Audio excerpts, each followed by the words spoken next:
یوم آزادی کے حوالے سے ایک ویڈیو لگائی تھی. ایک صاحب کہہ رہے ہیں کہ کیا ہم آزاد ہیں. میں ایسے لوگوں کو کہنا چاہوں گا کہ آپ نے بنیے کے پاؤں تلے کچلے اپنے آباء و اجداد نہیں دیکھے. آپ نے ماؤں کے سہاگ لٹتے نہیں دیکھے. آپ نے بہنوں کی عزتوں کو تار تار ہوتے نہیں دیکھا. آپ نے باپوں کے سامنے اپنے جوان بیٹوں کو سولی پہ لٹکتا نہیں دیکھا. آپ نے کٹے پھٹے لاشیں نہیں دیکھے. آپ نے ماں اور بہنوں کی عصمت دری ہوتی نہیں دیکھی. اگر آپ دیکھ لیتے تو آپ بھی کہتے کہ ہاں الحمدللہ ہم آزاد ہیں.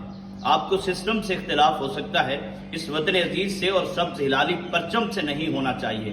میں کہنا چاہوں گا کہ ابھی مانا کہ ہمارے لبوں پہ خاموشی کا سایہ ہے, ابھی مانا کہ ہماری بے خودی میں فرق آیا ہے, مگر اے دشمن وطن غم زدوں پہ مسکرانا مت. تمہارا تازیانہ ہم پہ قرض ہے, اسے بھلانا مت. ابھی تو بے قصوں کی آخری تلوار چلنی ہے, ابھی تو شام ڈھلنی ہے. ابھی تو دیکھ لے مجھ پہ جنوں کا ورد طاری ہے. ابھی تو جنگ جاری ہے, ابھی ظلم کے خلاف, ابھی افراتفری اور انتشار کے خلاف جنگ جاری ہے. انشاءاللہ وطن عزیز پاکستان کا مستقبل روشن ہوگا, تابناک ہوگا.